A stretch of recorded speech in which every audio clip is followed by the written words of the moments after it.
Okay, so risk register, also called a risk log, basically a list of risks and anything associated with the risks. And the purpose is that this register can help you track the risks. Okay, like when it can happen, what should be done, and who is supposed to do it, and so on and so forth. And if the risk did happen during the project and you took some steps for it to mitigate the impact of the risk, then you can also record it within the register. So it gives you more flexibility and more details than the risk matrix.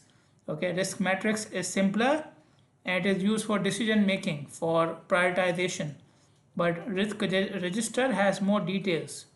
Okay, and you can add more details into it.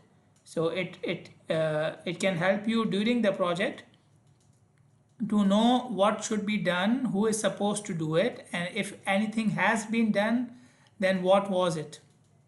So it has more details.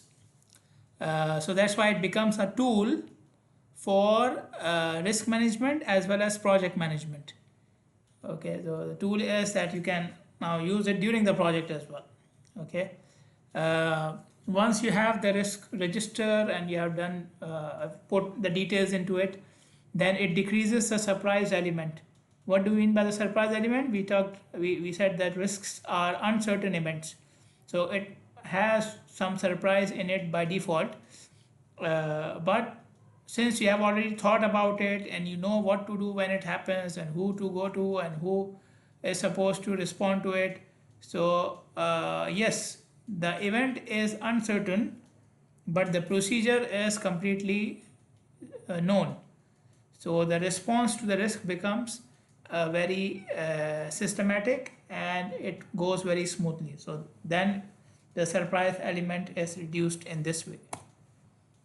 Okay, who is supposed to prepare the risk register at the project level? Okay, it should be the job of the project manager and it is part of the project management plan. Okay, and yeah, he will create it, but the whole team will use it. So the client can use it, the contractor can use it, the consultant can use it. Okay, and the data should be taken from them as well when you are preparing the risk register. So somebody has the responsibility, but it doesn't mean that he or she will do it alone. Okay, so this is what is the difference between using the risk register and giving your input to create the risk register and creating it yourself. So yes, it is my responsibility. If I am the project manager, it is my responsibility. So if it is not created, if it has problems in it, people will blame me. Yes, this is true.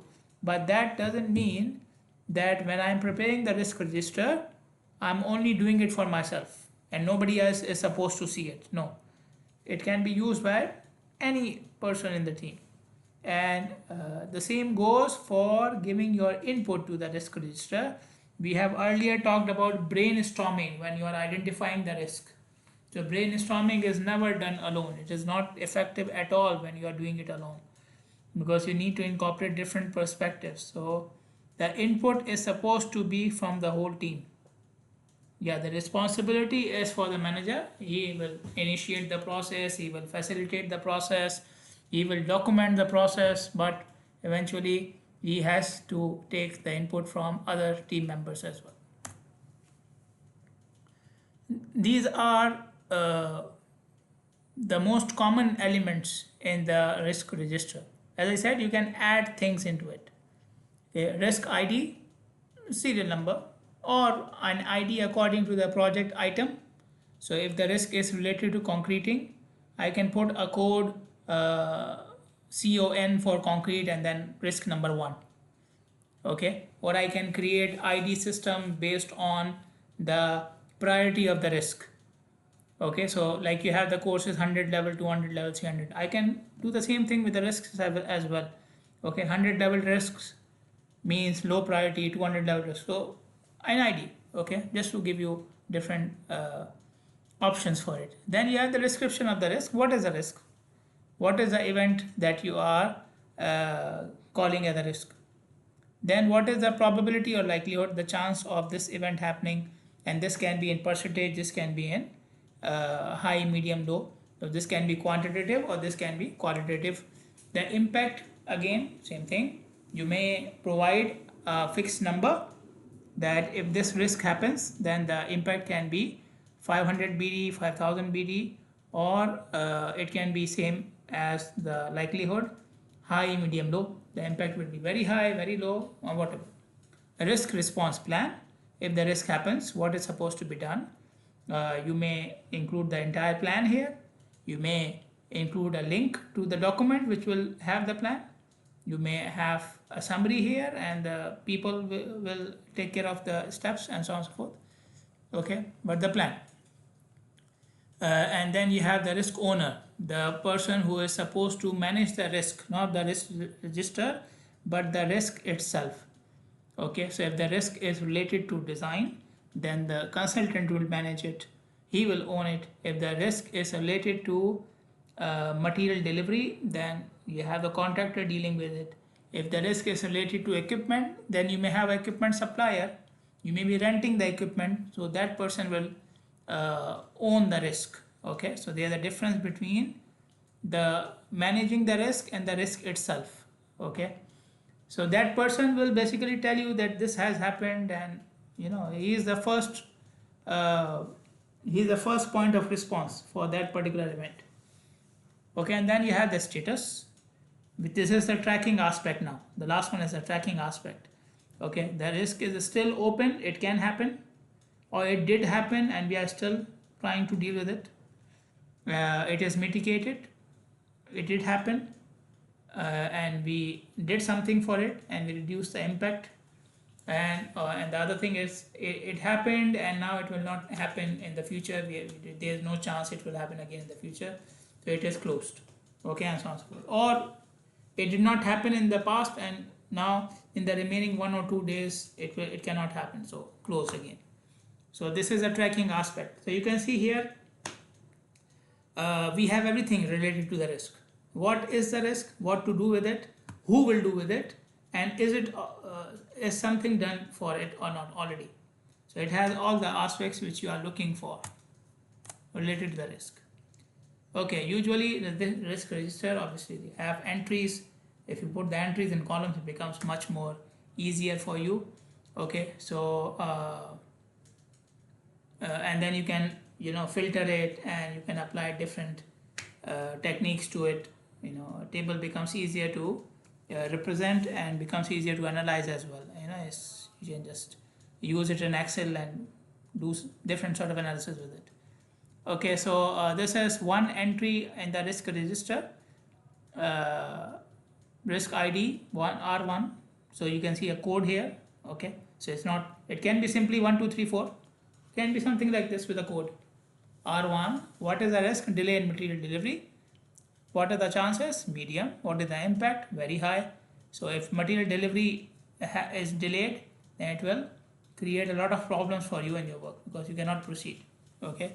A response plan, you keep in touch with alternative suppliers. So if one supplier has a problem, you can always go to the other supplier. Okay. Then we have the risk owner, who is a procurement manager. So there is a particular guy who is doing the procurement, who is supposed to have the delivery of the material on time, and he is supposed to take care of the purchase of the material. Okay, so there is a specific guy for this work here. But in many other projects, there may not be any specialist for this sort of work. Okay, so you may not have a procurement manager. You just have one guy who is handling everything on the site. Okay, so it can change. So the project owner or the risk owner is not something which you can fix for all the projects. The status, the risk is still open. When the risk will be closed? When we are at the final stages, we already have bought every material which we required and we have used it. At that point of time, the risk status can be closed. Okay, what would I yeah, so we have earlier discussed different strategies for handling the risk, for responding to the risk. Okay, there was accepting, there was transferring, there was mitigating, and there was avoidance. Okay, so there were four strategies if I remember correctly. I don't remember myself. There can be a fifth one as well. So don't sue me for that. But anyways, on top of my head, there are four strategies for managing the risk, right? We have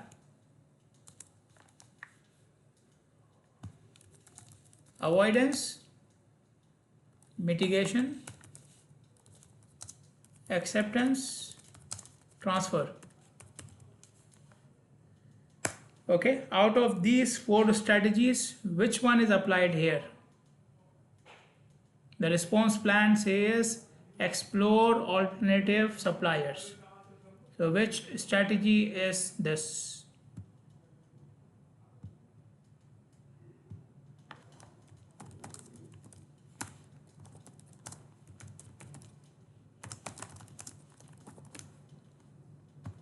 Is it avoidance? Is it mitigation? Is it acceptance? Or is it transfer? Yes.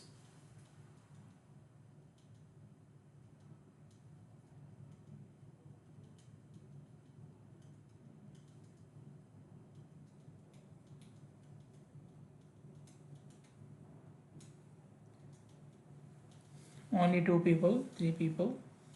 What about the rest? What do they think? This is avoidance. Okay.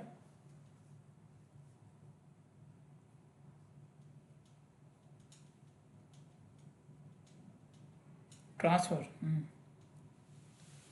One for mitigation. Okay. Yes, the remaining 20 people. Please go ahead.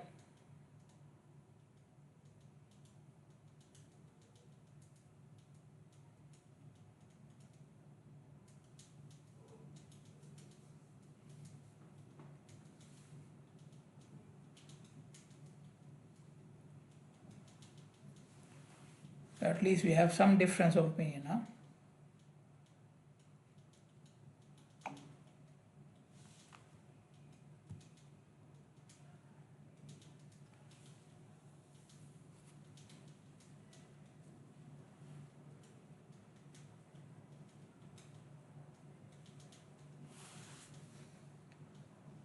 Let's see. Let's see. I'll come back to your question first. Yes, what about these other 16 people? They are not thinking. Come on, tell me something.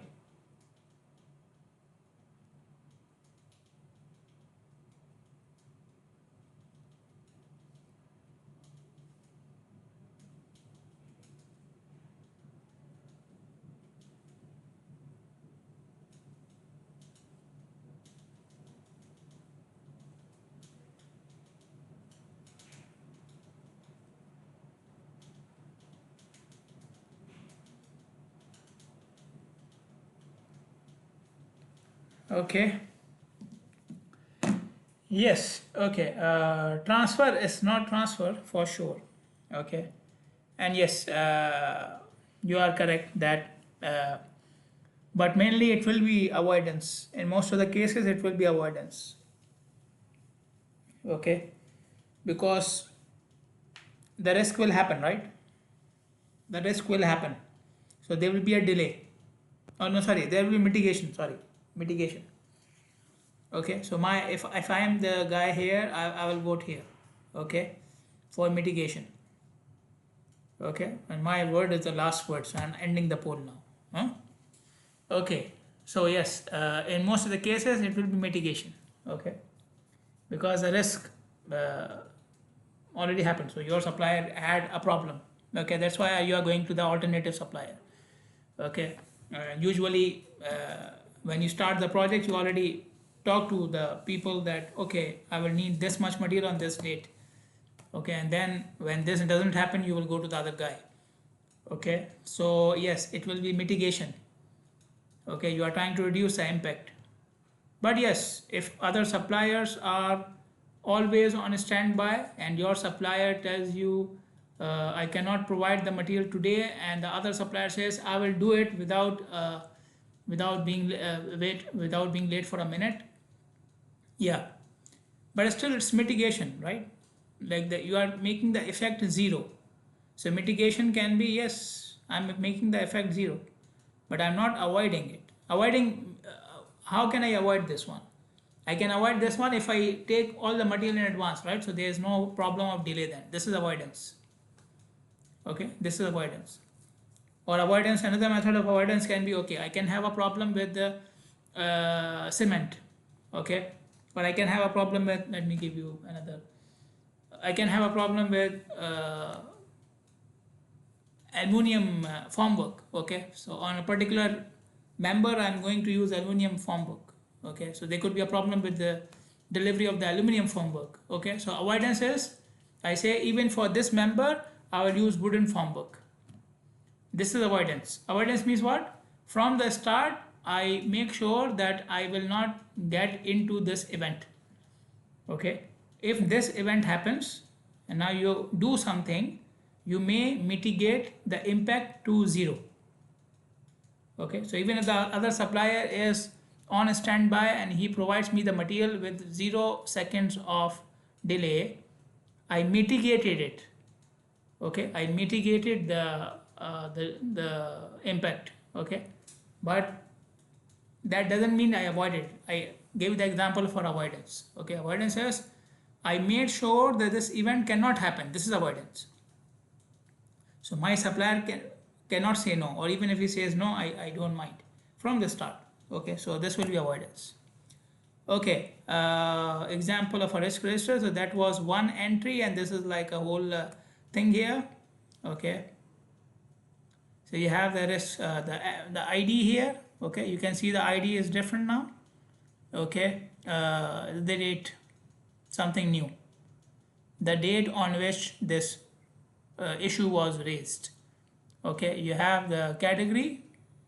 Okay, like which part of the project it belongs to. Okay, which part of the project the risk belongs to. Your description of the risk. Okay, probability of or chance, impact. So there is a rating for it.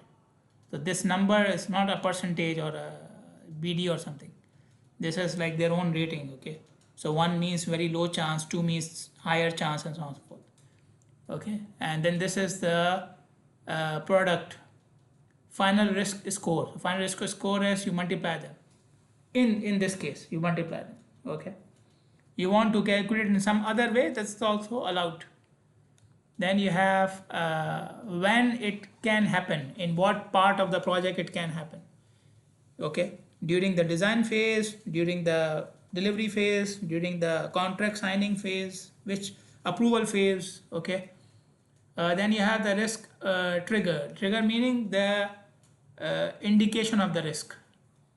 Okay, what will tell you the risk has happened. Okay, what change will tell you the risk has happened. Okay, so they are you are working in on a project and it's real time, you are working in open area. Okay, so things usually do not go exactly according to plan. Okay, but if you are delayed by 1 minute for something, and you say, you siren the alarm that, oh, we have this risk and we are doomed, we should initiate this plan or that plan, that is too much, you are exaggerating, you are overdoing it. Okay, so there should be some event which will give you a definite indication of the risk. For example, there is a risk for approval of the drawings or something. Okay, that it may not be approved. So what is the indication of that? It could be, okay, we have a delay of 2 days in the approval. So does this mean the plan is not approved? Don't know, maybe not. So we need something which will definitely indicate the risk has happened, so that we can initiate the response plan. Because if you do the false alarm and then you initiate the plan, your whole effort is wasted and you have consumed your options. Okay, so we need something which will definitely mark the triggering of the risk. Then you have the response strategy. Then you have the status of the response strategy. It happened, it didn't happen, so on and so forth. Then we have the owner of the risk and any other nodes. One thing here, you can see that it can have multiple owners as well. One risk event can have multiple owners as well. Okay, the guys who are responsible, who will take care of it. So there can be multiple guys who are required here. Okay, so this is another thing. And then in the end, any other notes which you want to put here. So you can see everything here which we had talked about. Many entries here. Okay, so much more comprehensive than the last one. Okay, so we have two documents here for the risk management. We have risk matrix and risk register. Okay, so we can link between them, and you have already seen the link here with the likelihood and the impact. So this is the or even the risk event. Obviously, in the risk matrix you have the risk event, you have the likelihood, and you have the impact. So this comes from the risk matrix. Okay, and the risk matrix so you are taking data from the risk matrix to put it into the risk register, and then you can use both of them for tracking. Okay, you can basically we are using a risk register, but if anything happens in the risk register, you can always go back and update the risk matrix as well. So it's a two-way working plan. So you initiate the risk register, from that you take data for the risk, you initiate the risk matrix, you identify the risk, you have their impact, you have their likelihood. Okay, so you have the prioritization now. From this prioritization, you may eliminate some of the risks because their impact and likelihood both are almost both are low. So you may say, okay, we don't need to put all of them in the risk register. So you can do some prioritization, you can do some filtering as well based on the risk matrix. Then from the risk matrix, you take the risks and the impact and likelihood and whatever you have, and you put it in the risk register. And then in the risk register, you have the plan, the status, and everything. And then once you are updating the risk register, you can go back and you can see if any changes should be made to the risk matrix based on the tracking of the risk register. Okay, so this is two-way. Okay, for managing the risks, we have talked about many things. We have talked about risk breakdown structure, risk matrix, procedure for managing the risk register. So there are some common or very important points which you can derive from that whole discussion. First of all, managing of risk is not something static. Risks, their impact, their likelihood does not remain the same throughout the project. It changes. So when this changes, then your plans, your metrics, your register, they should also reflect the changes.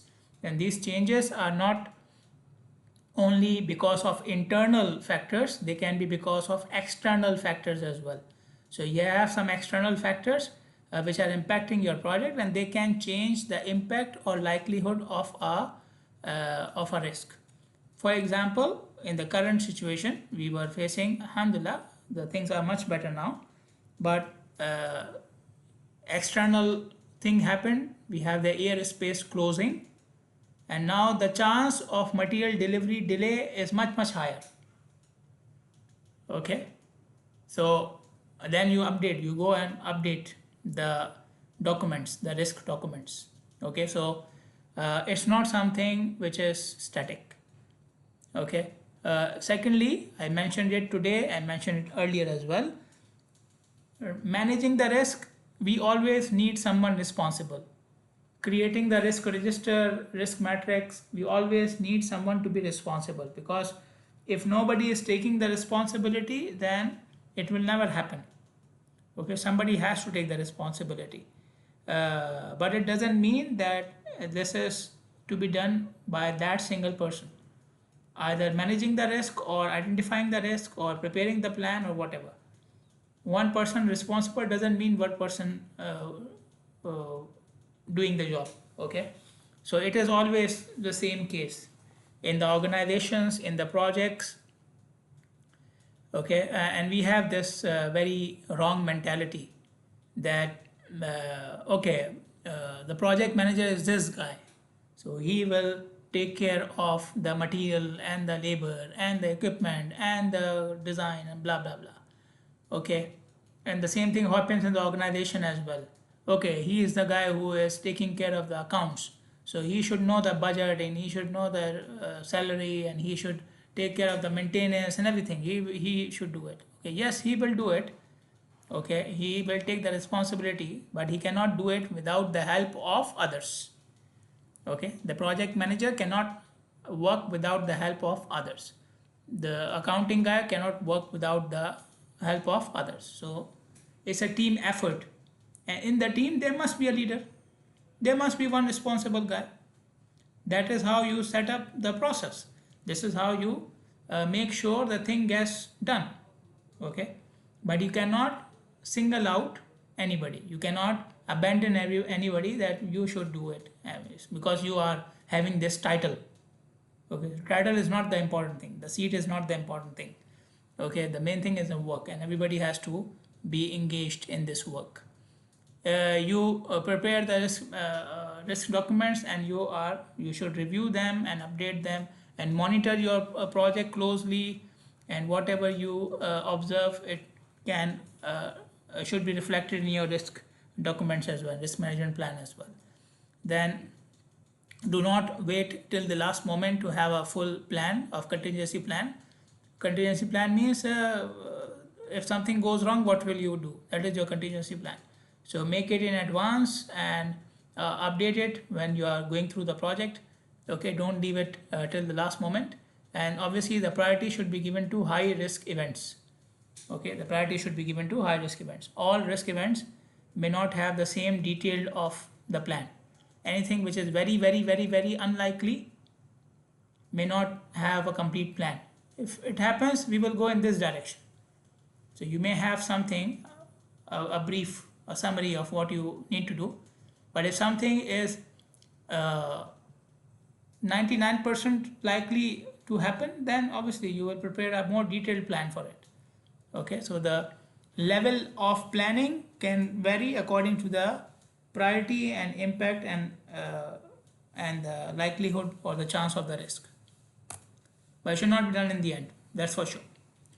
Okay, so these two documents, they provide clear visualization, two different types, but visualizations of the risk events.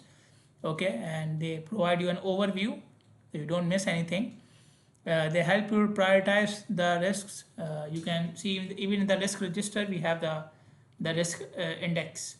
Okay, it helps you document everything, track everything, and review it. When you are doing these things, you are learning. Okay, you are learning what happened, what was done, what were the results. Okay, what did we think will happen and it did not happen. So next time using these documents, you will be much better at your planning. So there's always a continuous improvement cycle happening. Okay, you are continuously improving yourself through these documentations. If you are not documenting these things, then obviously there are more chances that next time you will make the same mistake. And these are both are decision making tools. Okay, both these documents are decision making tools, so you know what to do in where to go for a risk. Okay, who will be responsible and what he or she should do. So it becomes a decision making tool or decision making document. Okay, the key takeaways are that risk matrix is better as visualization, while the risk register gives you a more detailed of the risk management process. Okay, but in both cases you are being proactive. Okay, so you are not waiting for the event to happen. Okay, as far as this lecture is concerned, I will stop here. We will do something in the next lecture.